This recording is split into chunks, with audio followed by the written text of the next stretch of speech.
Hello guys, അപ്പോൾ ഇന്നാണ് നമ്മുടെ കെട്ടുനിറ. അപ്പോൾ സുബ്രഹ്മണ്യ സ്വാമി ക്ഷേത്രത്തിൽ നിന്നാണ് കെട്ട് നിറയ്ക്കുന്നത്.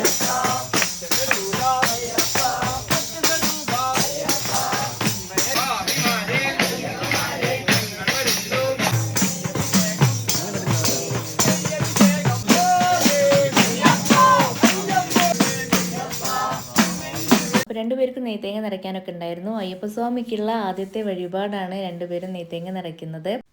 അയ്യപ്പസ്വാമിയും വാളയപ്പുറത്തമ്മയും കാണാനായിട്ട് അവർക്ക് പോകാനും ഉണ്ട്. അപ്പോൾ കെട്ടുനിറ കഴിഞ്ഞ ശേഷം നമ്മൾ അമ്പലമുറ്റത്ത് കളിക്കുകയാണ്. മാമൻ പോവാന്ന് പറയുന്നുണ്ട് ഇടയ്ക്ക്. അത് സെറ്റാവാൻ വേണ്ടിയിട്ടാണ്. കാരണം എന്താണെന്ന് വെച്ചാൽ മാമനായിട്ട് അവർ അത്രയും അഡിക്റ്റാണ്.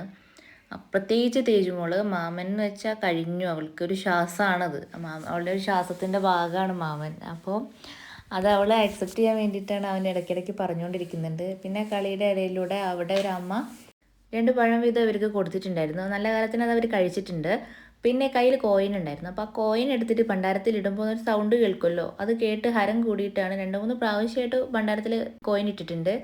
തേജു ആരുടെടുത്തും പോവുകയില്ല. പക്ഷേ തമ്പു ആരുടെയും പോയി കഴിഞ്ഞാൽ അവളെ തിരിച്ചു വിളിക്കാൻ വേണം. അതാണ് നിങ്ങൾ കണ്ടത്. പിന്നെ സ്വാമിമാർ ഫുഡ് കഴിക്കാൻ പോയ സമയത്ത് രണ്ടുപേരെയും കൊണ്ടുപോയിട്ട് സ്വാമിയുടെ കെട്ടിൽ ദക്ഷിണ വെച്ച് പ്രാർത്ഥിച്ചിട്ടുണ്ടായിരുന്നു.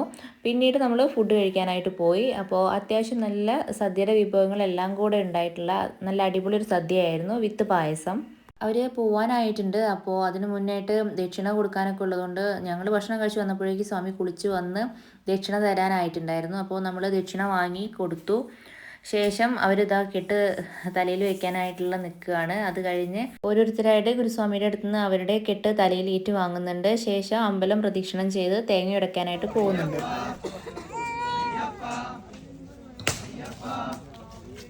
തേങ്ങ ഉടച്ച് സ്വാമിമാർ ഓരോരുത്തരായിട്ട് ഇറങ്ങിയിട്ടുണ്ട്. പിന്നെ ബസ് അമ്പലത്തിനടുത്തേക്ക് വരാത്തതുകൊണ്ട് നമ്മൾ അങ്ങോട്ടേക്ക് നടന്നു പോകണം. നമ്മൾ അവിടേക്ക് എത്തിയപ്പോഴേക്ക് ബസ്സിൻ്റെ അലങ്കാരപ്പണികളെല്ലാം കഴിഞ്ഞ് പോവാൻ സെറ്റായിട്ടുണ്ടായിരുന്നു. അപ്പോഴേക്ക് സ്വാമിമാരും എത്തിയിട്ടുണ്ട്. ഓരോരുത്തരായിട്ട് ബസ്സിലേക്ക് കയറിയിട്ടുണ്ട്. യാത്ര പറയുന്നവരുണ്ട്. അപ്പോൾ തേങ്ങ ഉടച്ച് സന്തോഷത്തോടെ അയ്യനെ കാണാൻ യാത്രയായി.